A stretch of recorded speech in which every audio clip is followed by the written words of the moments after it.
This is his door. He left the bolts, the nuts off the back. Turn the bolts around. He turned the bolts around in a few spots so he could take this off easily so he can get back on the inside and work. So this is our one little trap door. Those are all loose. Yeah, those are all loose. We already loosened them. No nuts on them.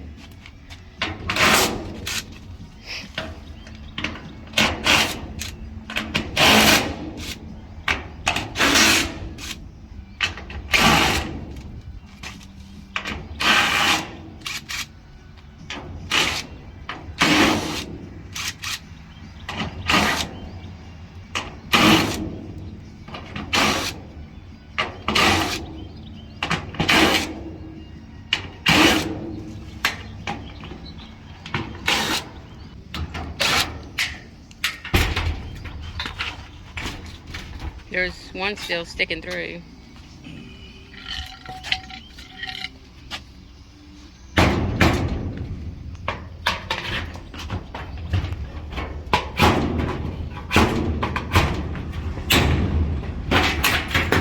There's his door. This one still has one in it. Two in it.